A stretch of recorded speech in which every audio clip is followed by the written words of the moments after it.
What's going on YouTube? Today we're taking a look at the newly released or newly revised Shirogorov F95 NL.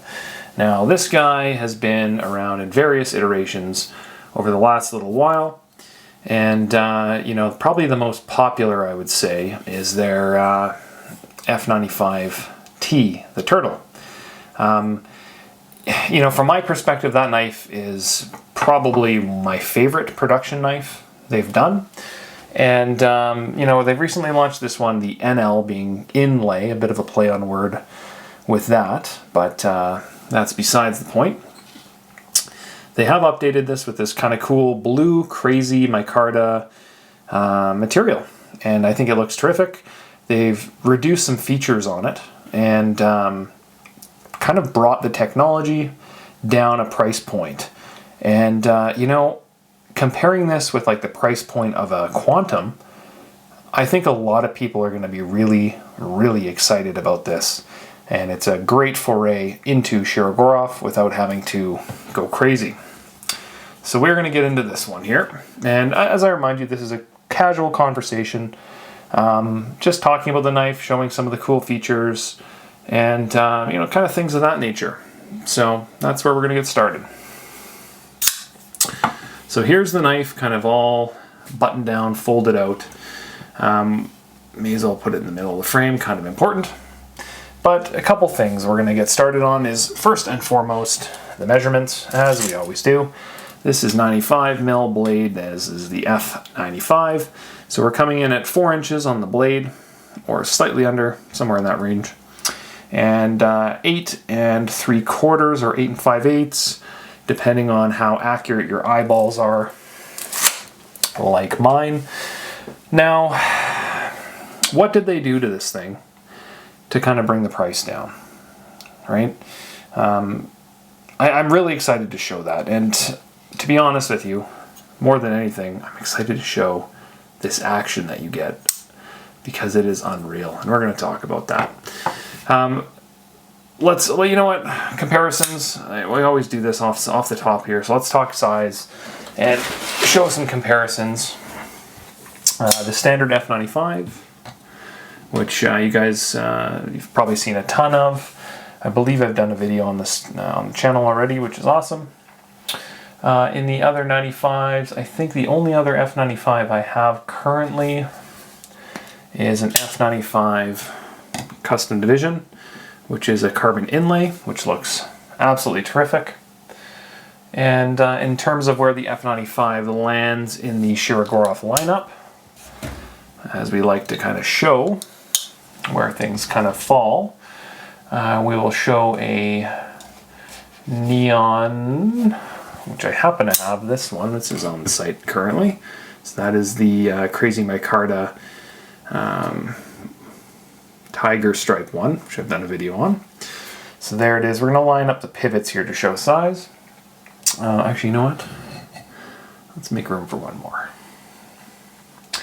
We're going to throw I should be doing this when I have the Stellaris production, which should be coming very soon when I'm filming this video.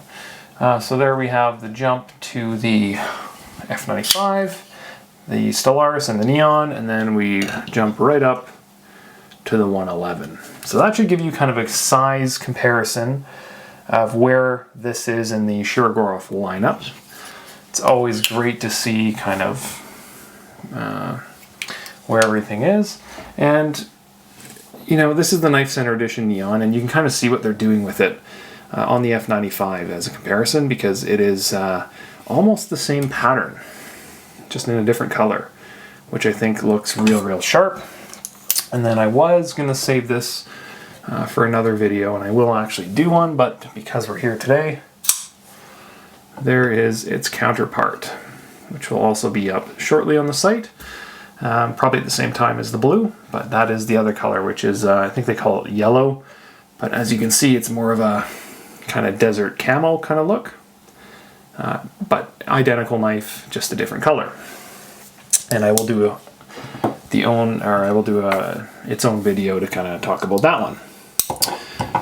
Okay, well now we've got some comparisons. The F95 is an absolute workhorse. It's a traditional knife for Shirogorov. It's kind of like the large Sebenza for Chris Reeve, which there it is by comparison. It's kind of their workhorse, and it's something that they're very proud of. I believe they just passed their 10th anniversary. They might be 11 years now on the F95, in varying iterations with varying patterns and whatnot, but it's a very successful design. Now, what did they do, as I discussed earlier in the video, what did they do to put this knife at a price point that's in the realm, in the conversation of $400 to $500 cheaper than the F95T? And that's going to be, I think, the primary comparison that we're going to make. I had an F95 Zero floating around. It is now sold. But a lot of the comparison today, anyway, will be between these two, because I think that if you're looking for an F95, most people, myself included, would probably be looking at the Turtle. So what's the difference between these two? And where does this knife fit kind of in the lineup with even the Quantums and so on and so forth? So let's get into that here. And we'll get back to the Turtle and direct comparisons. So what do we have here? Well, we have a 95mm Shirogorov knife. And from the outside, looks great. Very different when you start looking at the inside. Not that it's a bad thing. We have an absolute production knife. This is a high-end titanium frame with some real cool micarta inlays. Price point, you know, you look at it and go, okay, well, how do we get down there? Well, they use, instead of M390, as is found on the Turtle, they use Chromax, which is a great, terrific material. Just a little cheaper to manufacture, as I understand, and it is like LMAX with a little bit of steroids in it, so it's a little bit beefier and a little bit better edge retention, I believe, than LMAX, but the two steels are very similar. The blade shape, I didn't even actually look at that. Did they change the tip on the Turtle? I think they may have. I can't actually see this, so I'm going to be looking at the screen of this video. Yeah, so the Turtle has a bit of a tip-down nose, and I believe, yeah, they've lost that, which is more kind of like the F95 Zero, I believe. Quote me if I'm wrong. So Chromax blade is one way to cut corners. And I shouldn't say cut corners, reduce cost, add value, whatever verbiage you want to use. So they've done Chromax PM on the metal, on the blade. Internally, on the pivot system, we can see that there's two different sizes here between the T and this. So we've got a little bit smaller, as you can kind of see. So with that, there's a little bit of cost savings there, and with the bearing system is the big thing. So as we have on the T here, which is just inside here, the camera's not going to pick this up without additional light, or at least I can't see it, but it's a multi-row bearing system, which is really cool, whereas this is single row bearings. And when I say single row bearings, you guys should immediately basically picture any imaginable normal bearing system that's in just about every knife out there, which is a bearing track with balls sitting in it in a circle.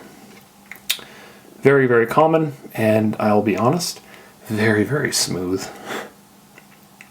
Less time to break them in, there's less balls, and it's just a little bit smoother. However, with the multi-row bearings, think of it as a circle, kind of like a pinwheel of bearings off of it, in a row of threes. You know, some might argue that there's more blade stability, and if it's broken in correctly, a little more smoothness on that side. I don't know. I really like single row bearings myself. I don't know why. I just think they feel fantastic. There's nothing wrong with either. It's just a way that they kind of bring the price down just a hair as they do the single row bearings. The other thing that they have not done on this is internal milling. And this is going to be even more complicated to show without my handy dandy little light here that I always have. But as you can see inside, It should be reflecting around quite nicely. There's not a lot of milling. There's a little around the lock bar, etc., but like it's very plain. And this to me is the exact same level of milling as is found in the Quantum Ursus, which I happen to have right here. And if we look inside this, same kind of thing. It's just a plain edge.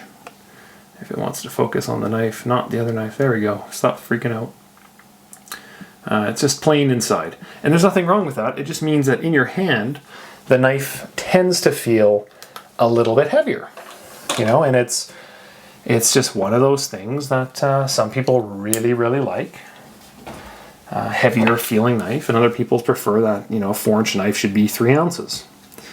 I'm of the mindset that if you're going to use your knife, I don't think it really matters a whole lot on the internal milling personally. But if you're into it, go for it. If you can spend the money, go for it. You know, I have friends who carry the turtle every day. And then I also have friends that carry custom division knife turtles every single day.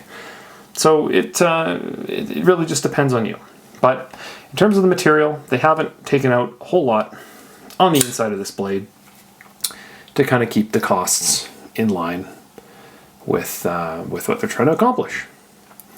So there's internal milling that's missing, and I suppose you could say external milling is obviously missing compared to the turtle, which is pretty obvious because they've slapped some micarta on there. Don't know what process they do for that, but I've never once had any issues with these peeling. Coming off there, as far as I know, as permanent as possible, which is terrific. And then lastly, actually 2 more things. Let's keep this rolling to save some costs. So number, what are we on? 3 or 4 or 5, 10, 15, 66. Next up, I would say the pocket clip.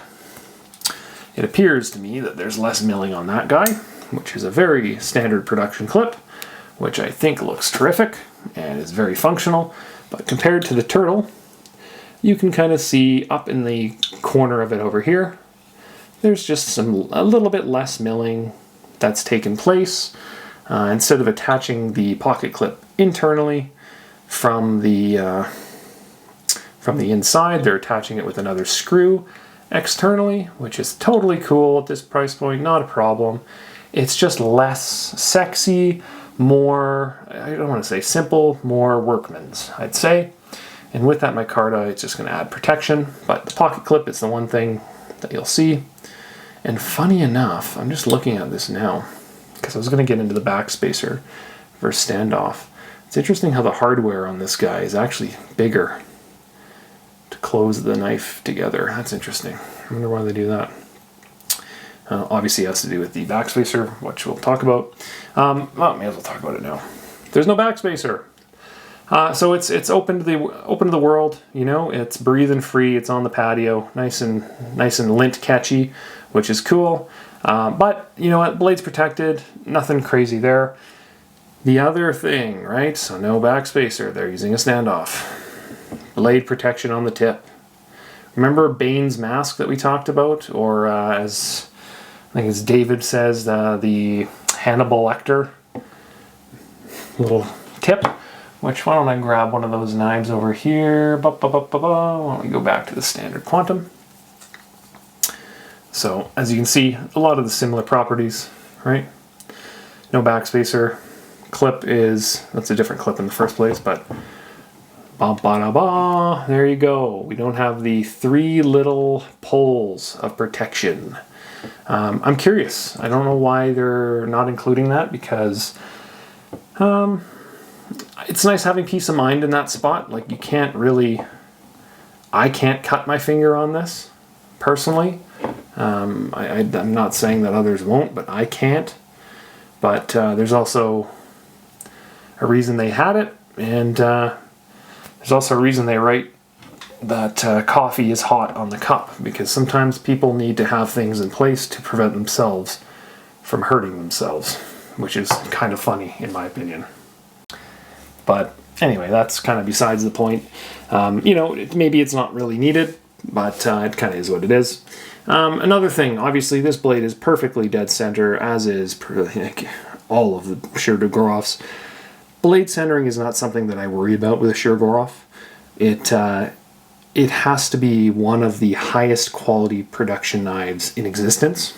Even on the low end of Shirogorov, their quality is, I don't want to say leaps and bounds better than some of the high-end production knife makers, but it is, I would put it up against just about anyone at this price point for quality any day of the week.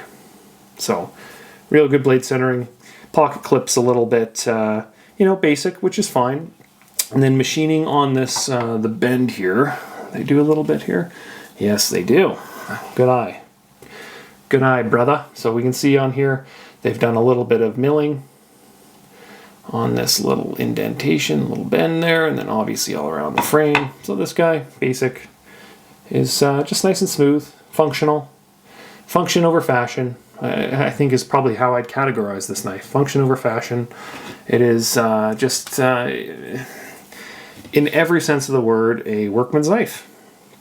So less bearings, less problems you're going to have with deployment. It's just going to be just an absolute beast. So I'm thinking this looks pretty good in terms of the action on the single row bearings. Well, it feels terrific. I don't have any problems with it, and in fact, in some cases, I prefer single row. Like, let's put this on my test. Remember how I always have my test here, guys? I like to be able to put the blade at any point along its drop, and I don't want it to fall on its own. And that passes it, but with like a little bump, it falls super easy. It's not in any way sticky, like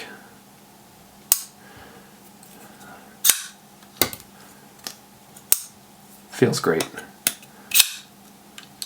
One of the other things that I seem to be forgetting to bring up a lot is how Shirogorov does its pocket clips as well. Is from the outside you're like, oh, it's right over kind of the crack in the middle of the lock bar here, which is great. But if you actually look down and at the clip, one of the things they do, and the camera's going to fight me on this, I know.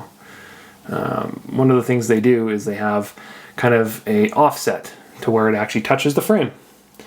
And in this case, the high spot that you're looking at the top of the clip is leaning onto the top of the frame, so that when you have the knife in your hand, the pressure is on the frame rather than the lock bar. Because the one thing that I will say Shirogorovs are a little sensitive of is lock bar pressure. So, for example, if I'm holding this on the lock bar and look, I'm going to try to put pressure on it, and it's tight, right? You can do it, but it's tight. Now, if you hold the knife in a normal way with your fingers on top of the pocket clip, it's going to come out every time, and it's not even a concern, not even a topic to discuss. In hand, feels terrific. Jimping's spot on in the exact spot you'd want it to be. This thing fits my hand like a glove, extra large hands, and I still have tons of knife hanging off here where the lanyard hole is, which we should probably discuss. There is a lanyard hole if you want to throw some beads on there. It's super cool. It's not as cool as, I guess, as the backspacer, that it's kind of built in and has a nice little spot and whatever, but it's function over fashion. They've tipped the box and said, yeah, you know what, you want a backspacer, you want a lanyard, we can certainly accommodate that, and we attach it on that side. Shirogorov logo is obviously kind of cut into the frame there, which looks great, because sometimes they put it on the blade, which I'm not a huge fan of. I prefer it on the frame itself, just from a longevity point of view. And then we got this beautiful, nice cutout for the flipper tab, which is another thing that has been carried over. So when you fire this guy out with your finger, it tends to drop just in front of it here. And when it's kind of cut out and rounded in that area, it's just soft. It's in a good landing spot. It's smooth. It's comfortable. It's like mom's spaghetti. Everywhere else on the frame, as you can see, it's all nicely edged, rounded, beveled, pick a word, smoothed, ground down, whatever you want to say. There's no hot spots. It is just an absolute beauty of a knife. And if anyone was asking me, hey, I want my first large Shirogorov, I don't like the Quantum for whatever reason, and I want an F95, then this would be without a doubt the clear winner. It has all the function, all the fashion that you can ask for in a lower price point. And I think this is going to be an absolute home run for them. I really do. I don't see a lot of opportunity. Like if it had the little triple prong on the back, great. It's not important. You know, if you want to machine out the inside, could they maybe make a knife in between this and the F95T? I'm sure they could. I don't know if it's needed, but I'm sure they could for their most famous production design that they've ever done. I would say they've knocked this one out of the park. It looks great. Love the color. And if you're into the, you know what? I'm going to comment on this. I haven't. This is difficult to do. Look at the micarta and how they actually have two different levels of it here. And it's kind of sunk down on top of that frame. That can't be easy to make that fit perfectly. I wonder what the process is to do that. And then it's actually underneath and around underneath the clip too. That's cool. So you're not going to even be wearing the frame out when you're using that. Is that the same on the Neons? It is. Except on the Neons they don't have it drop down on the frame. They just keep it flat on top. That's interesting. I'm curious to see some other ones here. Yeah, no, that one, F95. Even the F95T, they don't have that drop down. I wonder if that's new. I wonder why they did that. And it's obviously on both of these guys, I would imagine. As it is. There you go. Huh, that's kind of cool. It just looks sharp. Looks real sharp. Well, I'm impressed. That's cool. You learn something new. They do these little design run changes that you don't even really pick up on unless you're apparently filming a video and paying too much attention with the knife. Everything else is honestly the same. It still has the metal insert on the lock bar, which I always say, but sometimes people forget. Metal insert equals tuning the metal between the titanium and the whatever steel it is. So it's not just about replacement and wearability. It also does the tunability between metals, and in this case as well, obviously it functions as this over travel stop, which is important, so that if you're out in the field and you've got a workman's knife like this, you're not going to push that too far over and damage the frame. But super, super cool. I love the single row bearings. This thing is, as soon as I flicked it open, I couldn't believe the feel of it, of single row bearings. I'm just like, man, I need this as my everyday carry. I think I might make one of these my everyday carry, personally, because I think this thing is just, it's perfect. It's you know what, like as soon as you start adding features to it and you start adding back spacers and internal milling and external milling and multi-row bearings or roller bearings or a different blade steel, you're going to start getting an EDC knife from, I think this is 760 US. You're easily into $1,100 and like $1,200 US, $1,300 before you even realize it. One thing else that I missed. See anything here? A nice falling point for your finger to open this guy up on the lock bar. It's raised. I love how they raise that. And that's, you put this F95 in your hand, and if you've been holding Quantums for a while and you throw an F95 in your hand, you're like, ah, yes. How I've missed you, old friend. I love that nice bevel. It's nice and wide as well. It's smooth. It's just, oh, this thing feels unreal. Look at that too. Whoop. I love these single row bearing knives.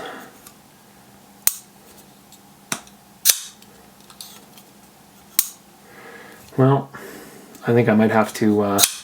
Might make one of these my EDC. Honestly, as sad as that is, I've got a whole case of Shirogorovs here, and I'm impressed with this knife almost more than any of them. Is that sad? I think it's a home run. I think a lot of people are going to dig this. Love the jimping on the top, love the landing spot for the flipper tab. I love flippers in general, the titanium frame, the pocket clip's nice and plain. There's some good weight to it because of the lack of all that internal milling. And yeah, I really think people are going to like this knife. I'll have a couple of these in the store here right away. And I will also have the other color available right away if anyone's interested. And yeah, it's always nice to show the knife, talk about it, find out some new things as a couple guys chatting right now. See what makes it tick, and see if I've missed anything. I probably have. I always miss everything. Just ask my wife.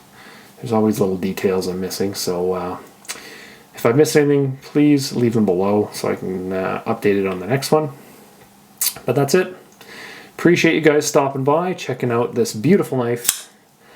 Questions, comments, all that stuff, leave them below. Like, subscribe, share. If not, it's not going to make any difference. But you know what? It'll pump my ego amongst the knife bros if you want to do that. Okay? Yeah. Thanks for stopping by, and we will catch you guys later. Peace.